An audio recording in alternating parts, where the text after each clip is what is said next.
हर दिन परफेक्ट नहीं होता। कभी मोटिवेशन होती है, कभी सिर्फ प्रेशर। लेकिन मैंने ये समझ लिया है कि सपने सिर्फ सोचने से पूरे नहीं होते, उनके लिए रोज़ खुद को उठाना पड़ता है। इसीलिए चाहे मूड हो या ना हो, मैं आज फिर अपने फ्यूचर के लिए पढ़ने बैठ रही हूँ, क्योंकि एक दिन यही मेहनत मुझे वहाँ ले जाएगी। So hello everyone, welcome back to my channel. My name is Sonal and आज मैं शेयर कर रही हूँ आप सभी के साथ मेरे स्टडी रूटीन को। एंड सुबह सुबह मैंने अपनी टू डू लिस्ट बना ली थी, जिसमें मैंने सब्जेक्ट के आगे आज मुझे कौन सा टॉपिक पढ़ना है वो मैंने लिख लिए।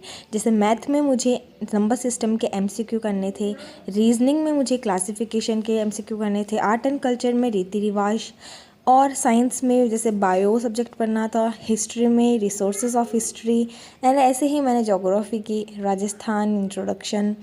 एंड ये तो हो गया मेरा नॉन टेक का, जो कि मैं 2 से 3 बजे तक कंप्लीट कर लेती हूँ। उसके बाद में कंप्यूटर का मुझे पढ़ना था डाटा प्रोसेसिंग चैप्टर, उसके एमसीक्यू, उसके शॉर्ट नोट्स, एंड ये हो गई उसके बाद। एंड फिर मैं ये सुबह सुबह क्लास किसकी ले रही हूँ, ये मैं नंबर सिस्टम के एमसीक्यू कर रही हूँ शायद। एंड आप में से बहुत लोगों ने कमेंट किया था कि मैथ पे एक पर्टिकुलर वीडियो बनाओ कि मैथ्स पे कौन कौन से टॉपिक है, उसको कैसे कवर करें, कहाँ से क्लासेस लें, एंड एमसीक्यू कहाँ से करें। तो मैं ये सब आपको नेक्स्ट वीडियो में बताऊंगी, तब तक आप ये वीडियो देखिए।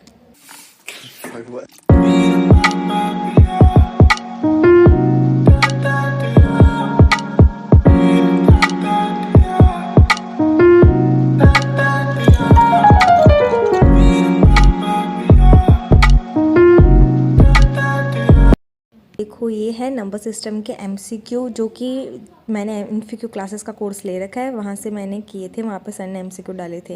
एंड उसके बाद मैंने ये बायो के नोट्स पढ़े थे। ऑफकोर्स इन्फीक्यू क्लासेस पे हिंदी में ही है, तो मैंने हिंदी में ही पढ़ लिए थे, क्योंकि थोड़ा बहुत समझ में तो आ रहा था, थोड़ा बहुत नहीं मतलब टोटल समझ में आ रहा था। उसके बाद में मैंने सारी जोग्राफी हिस्ट्री भी कम्प्लीट कर ली थी, एंड ये मैंने उसके आगे टिक लगा दिया कि मेरा हो गया है।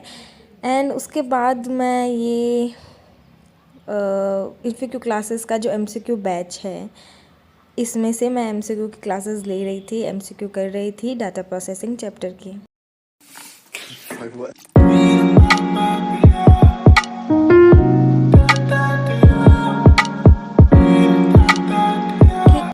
उसके बाद मैं ये जो पाठशाला में संजय सर है पाठशाला के, उनकी मैंने एमसीक्यू की क्लासेस ली थी।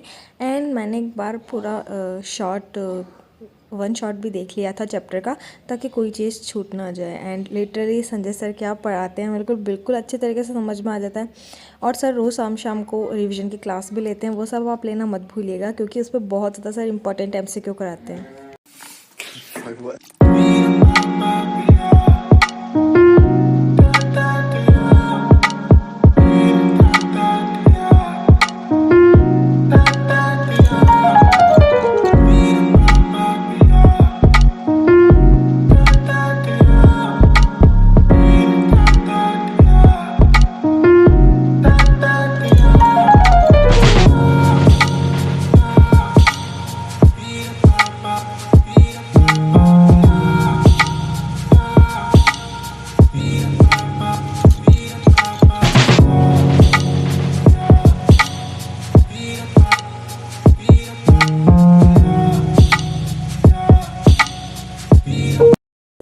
जैसे जैसे 23 अगस्त पास आते जा रहा है, वैसे वैसे ही दिल की धड़कनें तेज़ हो रही है कि क्या होगा अगर सिलेक्शन नहीं हुआ तो।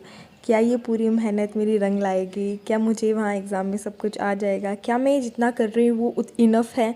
कभी कभी खुद पे डाउट होने लग जाता है, लेकिन कभी भी डाउट मत करना। एंड आप जितना पढ़ रहे हैं बहुत अच्छे तरीके से पढ़ रहे हैं। एंड उसके बाद में ये मैं रीजनिंग के टॉपिक्स लिख रही हूँ। आई थिंक मैं अगले नेक्स्ट 10 डेज़ के टॉपिक लिख रही हूँ कि मुझे 10 डेज़ में पूरी रीजनिंग कैसे कंप्लीट करनी है एक बार फिर से। एंड मैं फिर से रिवीजन ही कर रही हूँ। मैं एक दिन में शायद 2-3 टॉपिक तो लिख रही हूँ एक दिन के, एंड एक दिन में 2-3 टॉपिक रीजनिंग के कर लूँगी।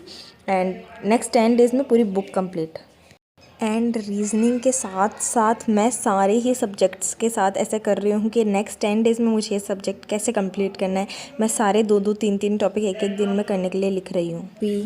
Geography, history, maths, reasoning, art and culture, science and current affairs के मैं सुबह सुबह की दुर्गेश सर की क्लास ले लेती हूँ। आप सब पूछते हो आप करंट अफेयर्स में क्या करते हो, तो मैं लिटरली कुछ भी नहीं करती, मैं कहीं से भी नहीं पढ़ती हूँ, मैं बस उन सर की क्लास ले लेती हूँ रोज़।